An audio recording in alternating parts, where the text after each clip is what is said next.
많은 시니어들은 손떨림을 단순히 노화의 일부로 여깁니다. 차를 따르는 것이 어렵고 서명이 어색하며 포크를 잡는데 예전보다 더 많은 집중이 필요합니다. 하지만 이 약하게 느껴지는 현상은 종종 다른 원인에서 비롯됩니다. 이는 긴장, 손상된 신경 신호, 그리고 손 안에서 조용히 무너지는 작은 피드백 루프 때문입니다. 하지만 이 에피소드를 신청하시면 해결책을 찾으실 수 있습니다. 하루 단 1분만으로 손이 다시 안정감을 찾을 수 있기 때문입니다.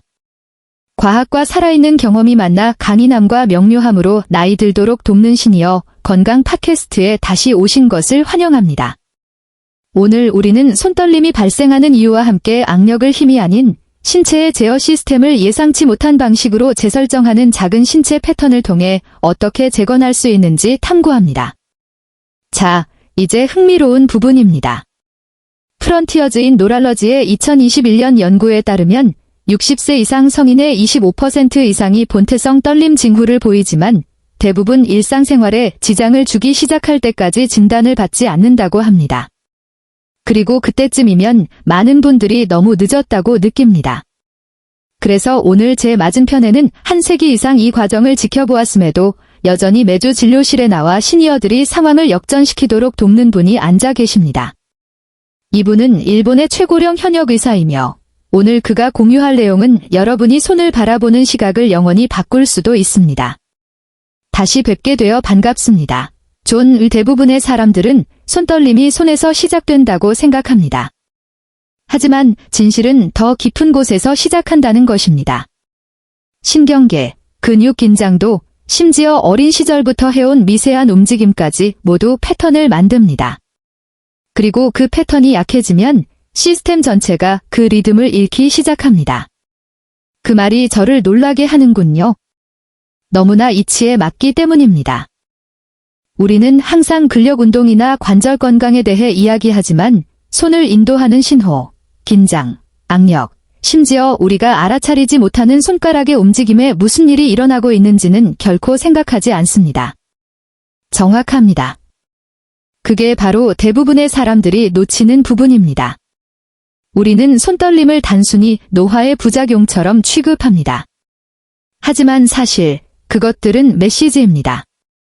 몸이 내가 신호를 잃었어. 뭘 붙잡아야 할지 모르겠어 라고 말하고 있는 겁니다. 이것은 약함이 아니라 시스템 내의 별표 일종의 잡음, 스태틱, 별표입니다. 그리고 그 피드백 루프가 무너지면 우리가 먹고, 쓰고, 세상에서 안정감을 느끼는 방식에 영향을 미칩니다. 그러니까 손 자체가 고장 난 것이 아니라 손과 뇌 사이의 대화가 무너지고 있다는 말씀이시군요. 그렇습니다. 그래서 이번 에피소드에서는 누구나 무리 없이 할 수 있고 즉각적인 결과를 가져올 수 있는 간단한 1분 연습법을 공유할 것입니다. 이것들은 떨리는 손을 진정시키고 안정성을 회복하며 제어력과 자신감을 되살릴 수 있습니다. 하지만 시너지 효과를 이해해야 하므로 이 에피소드를 끝까지 시청하셔야 합니다. 사실 얼마 전에 72세 환자가 있었는데 더 이상 찻잔을 안정적으로 잡을 수 없다고 했습니다.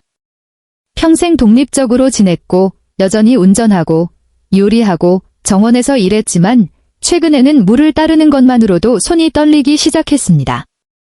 그는 이것이 단순한 노화라고 생각했습니다.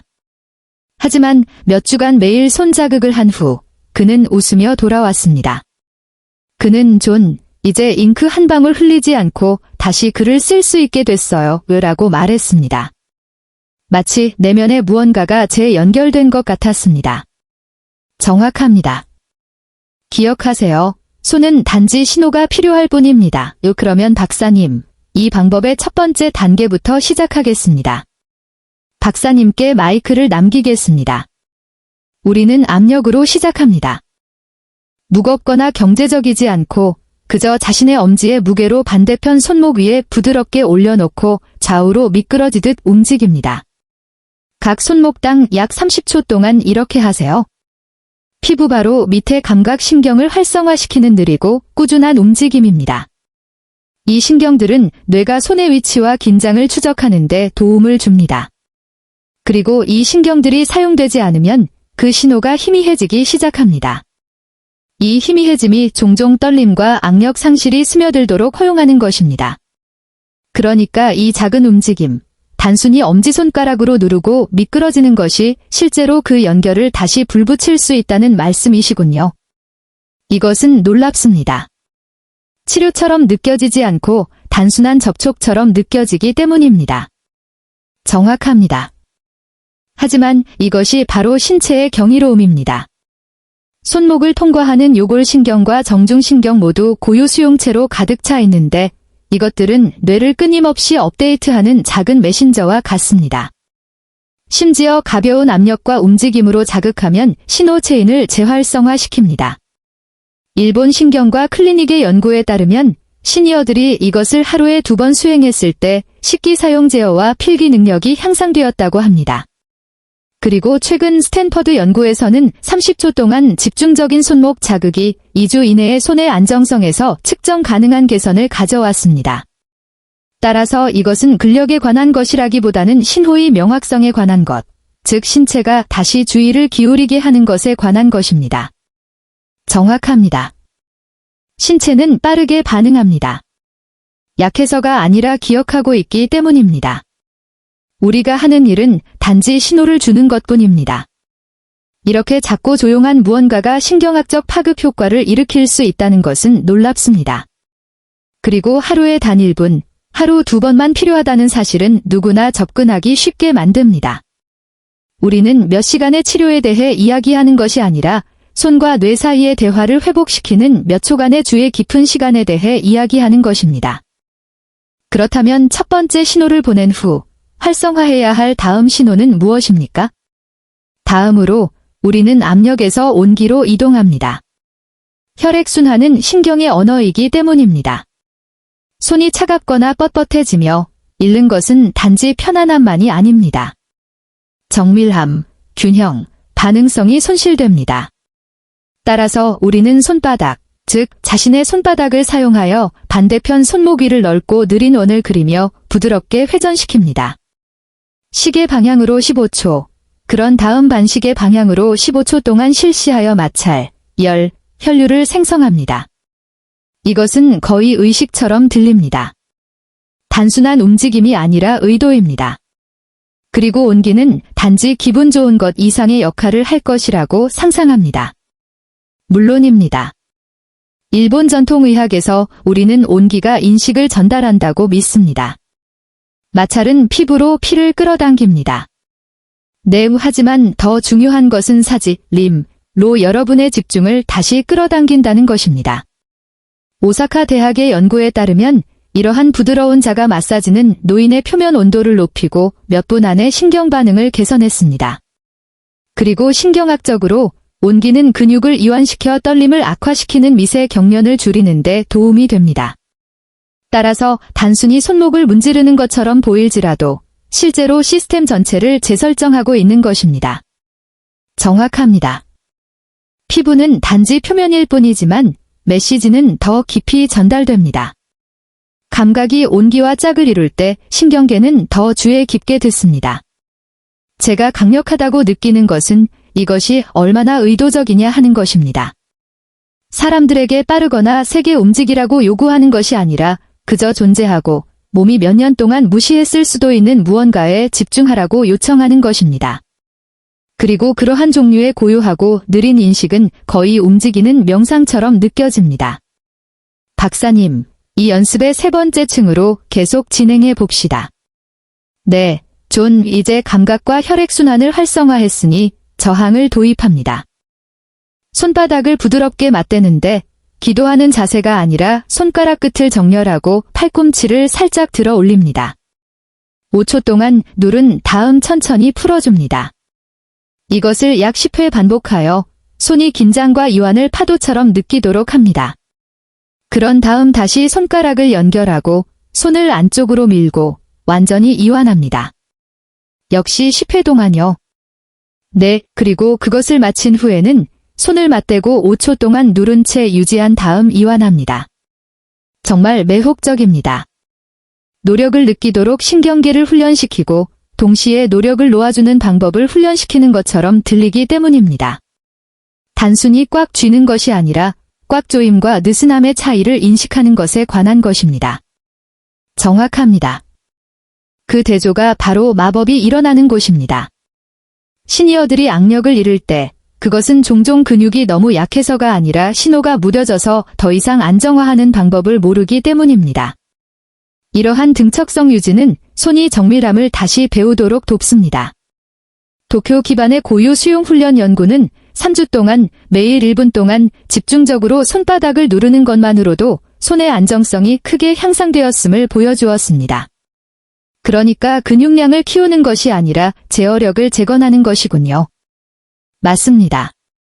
제어력은 고요함에서 시작되며 형태를 잃지 않고 힘을 느낄 수 있는 능력에서 시작됩니다. 이것이 바로 이 운동이 가르치는 것입니다. 이 작은 움직임들이 마치 대화와 같다는 것이 놀랍습니다. 압력, 온기, 이제 저항입니다. 떨림과 싸우는 것이 아니라 그 아래의 시스템을 재훈련시키고 있는 것입니다. 하지만 아직 끝이 아니죠. 아직 아닙니다. 존 우 여러분, 저와 함께 계속 있어주세요. 고요함이 돌아온 후 우리는 부드럽게 리듬을 재도입합니다. 그리고 그것은 흔들기를 통해 이루어집니다. 격렬하게, 좌절감에서가 아니라 이완된 의도를 가지고요. 손을 옆구리에 느슨하게 늘어뜨리는 것으로 시작합니다. 그런 다음 물을 털어내듯이 부드럽게 앞뒤로 튕겨줍니다. 20초 후 좌우 움직임으로 전환하여 어깨가 아닌 손목이 파동을 인도하도록 합니다. 그것은 우리가 배워온 모든 것의 정반대처럼 들립니다. 대부분의 사람들은 떨림을 멈추려고 하지만 여기서는 떨림과 싸우는 것이 아니라 떨림을 통해 움직이도록 요청하고 계십니다. 정확합니다. 여기서 우리가 하고 있는 것은 신경학적 재설정이라고 불립니다. 이러한 리드미컬한 동작은 손의 조정을 담당하는 뇌의 부분을 활성화시키고 과잉 활동적인 신경 신호를 진정시키는 데 도움을 줍니다. 일본 신경과 클리닉에서는 미세 뇌졸중이나 본태성 떨림으로부터 회복 중인 환자들에게 이 방법을 사용해왔으며 종종 극적인 결과를 얻었습니다. 그리고 미시간 대학교의 연구에 따르면 리드미컬한 움직임은 무게 없이도 근육그룹의 타이밍을 복원하여 떨림의 진폭을 줄일 수 있습니다. 그러니까 이것은 무작위적인 움직임이 아니라 치료로서의 리듬이군요.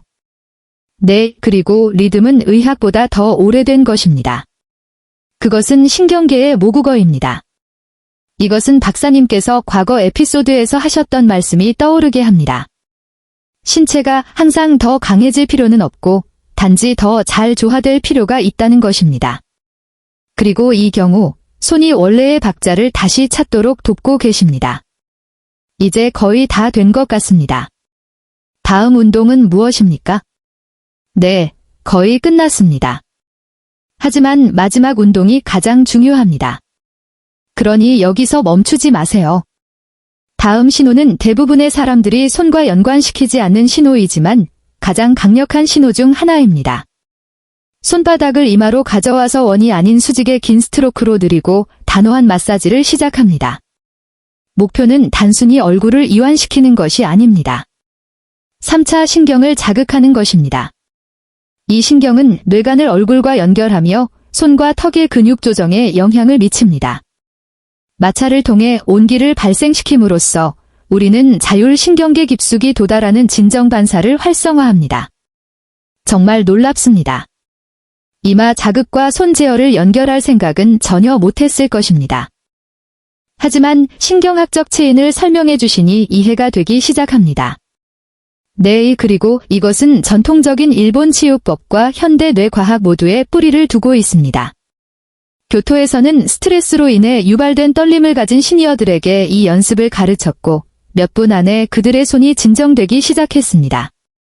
그 이유는 3차 신경과 미주신경이 비자발적인 긴장을 관장하는 동일한 뇌신경고리의 일부를 형성하기 때문입니다. 의도와 호흡을 가지고 이마를 단 30초 동안 마사지함으로써 우리는 시스템 전체에 안전의 신호를 보냅니다. 그러니까 이것은 근육을 이완시키는 것보다 뇌의 기본 긴장을 진정시키는 것에 더 가깝군요. 정확합니다. 신경계가 안전하다고 느낄 때 떨림을 멈춥니다. 손까지도 그 메시지를 듣습니다. 이것은 우리가 치유에 대해 생각하는 방식을 정말로 바꿉니다. 증상을 완화하는 것이 아니라 증상이 나타나는 이유를 제거하고 계십니다. 그리고 이것은 강력합니다. 우리가 어디서 어떻게 인도해야 하는지 안다면 몸은 여전히 재설정될 수 있음을 의미하기 때문입니다. 얼굴이 활성화된 후 다음은 무엇입니까? 이제 저는 가장 간과되는 치료 형태라고 생각하는 크로스바디 연결로 넘어갑니다. 왼손을 오른쪽 어깨에 놓고 오른팔을 앞으로 쭉 뻗습니다. 그런 다음 밧줄을 느슨하게 하듯이 부드럽게 좌우로 흔들어 줍니다. 이 움직임은 뇌의 양쪽 반구를 동시에 자극하여 노화나 미사용으로 종종 침묵하는 신경회로를 재활성화합니다. 여기서 우리가 하고 있는 것은 양측 조정을 재훈련하는 것이며 이는 손이 얼마나 안정적인 될 수 있는지에 직접적인 영향을 미칩니다. 정말 흥미롭습니다. 뇌 재활에서 크로스 크롤 패턴에 대해 읽은 적이 있지만 이렇게 간단한 어깨에서 손으로 이어지는 흔들림이 그런 종류의 영향을 줄 수 있다고는 상상하지 못했습니다. 그러니까 이것은 팔에 관한 것이 전혀 아닙니다. 뇌의 양쪽을 연결하는 것에 관한 것입니다. 정확합니다. 정중선을 가로지를 때 왼손을 오른쪽 어깨로 양쪽 대뇌 반구 사이의 통신을 깨우는 것입니다. 이는 특히 그 연결이 약해질 때 종종 저하되는 정교한 운동 제어에 중요합니다. 나고야의 임상시험에서는 시니어들을 대상으로 단 2주간의 크로스바디 움직임 훈련 후 손재주에서 측정 가능한 개선을 보였습니다. 그리고 본태성 떨림이나 경증 파킨슨병과 같이 떨림을 유발하는 질환에서 회복 중인 환자들조차 안정성에서 눈에 띄는 향상을 보았습니다. 그러니까 어떤 면에서 이 움직임은 뇌와 신체 사이의 내적 대화를 재확립하는 것이군요. 네, 그리고 뇌의 양쪽이 협력할 때 몸은 다시 편안하게 움직입니다. 그때 떨림이 조용해지기 시작합니다. 이 루틴이 얼마나 층층이 쌓여 있는지 놀랍습니다. 손목에서 시작하여 피부, 신경, 그리고 이제는 뇌 자체로 가서 많은 사람들이 영원히 잃었다고 가정하는 신경 교량을 재건하고 있습니다. 그리고 이 모든 것이 장비 없이 거실 의자에서 할 수 있는 움직임을 통해서 하는 것이 아름답습니다. 이 모든 것을 통합하는 마지막 단계가 있습니까? 신체가 방금 다시 배운 것을 봉인하는데 도움이 되는 무언가가 있습니까? 네, 여러분, 저와 함께 계세요. 마지막 단계가 하나 더 있습니다. 그리고 그것은 마무리에 관한 것만큼이나 제어에 관한 것입니다. 우리가 보낸 모든 집중된 신호, 압력, 온기, 저항, 리듬 후에 우리는 최종 이완으로 끝냅니다. 양팔을 앞으로 뻗고 손가락을 넓게 벌린 다음 다시 손을 부드럽게 흔들어 줍니다.